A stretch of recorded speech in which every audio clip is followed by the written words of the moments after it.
এটা কি? জুতা? জুতার সামনে কি?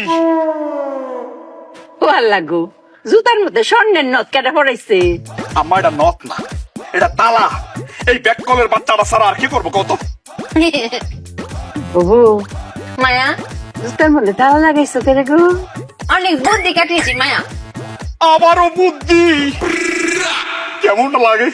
ও বউ, তোমার না কতবার কইরা কই বউ গো, আর তুমি বুদ্ধি কাটাইও না। কেন হিরাবার বুদ্ধিটা কাটাইছো? চুপের একটাই কষ্ট, চুপের বুদ্ধি কেউ শুনতেই চায় না। ওফু, কষ্ট যখন একটা, কষ্ট একটু পরে শেষ হইব।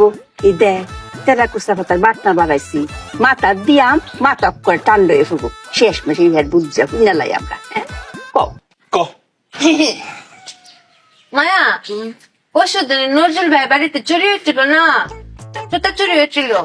তখন আমি বুদ্ধি কাটিয়ে বের করেছি, এই চোর যদি আমাদের বাড়িতে আসে জুতা চুরি করছে, তখন এই জন্য জুতাতে তালা মেরে রেখেছি।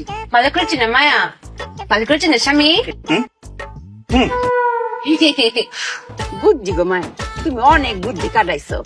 অঙ্ক তো জুতার লগে লগে তালা যদি লয়ে যায়, তো আমও গেল সালাও গেল, তখন কি করবা? আম চালা না মায়া, জুতা আর তালা। ওই তো এখন জুতা আর তালা গেল, তখন কি হইব? এখানেই তো মায়া বুদ্ধি দিয়ে তব্দা লাগিয়ে ফেলেছি। কি বুদ্ধি শুনবেন? শুনেন, আপনার বুদ্ধি পারবে।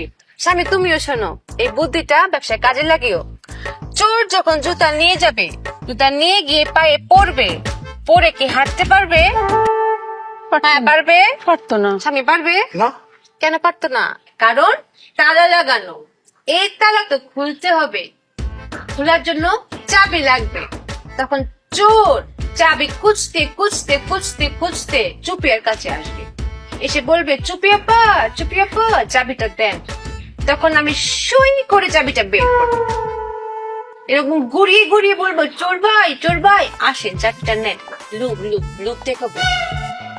তখন ও লোভে পড়ে চাবি নিতে আমার কাছে আসবে, তখন কপ করে ধরে ফেলবো। এটাকে বলে চোরদারের কল। ফাট ফাট মেশিন পেতেছে, বুঝেছেন মায়া? অনেক বুদ্ধি কাটিয়েছি না? ওরে ব্যাককলের বাচ্চা, চোর কি তোর বাপ লাগে নাকি রক্তের কেউ তোর? রক্তের জন্যই তো না তো, চাবির জন্যই তো। কারণ চাবির চুপির কাছে। আম্মা, এই জুতাটা বাইরে কিন্তু ব্যাককলের বাচ্চারা মাইরা বলামু। এই চোর কি তোর মতো ব্যাককল যে তোর কাছে আবার আইবো চাবিটার লাগিয়া?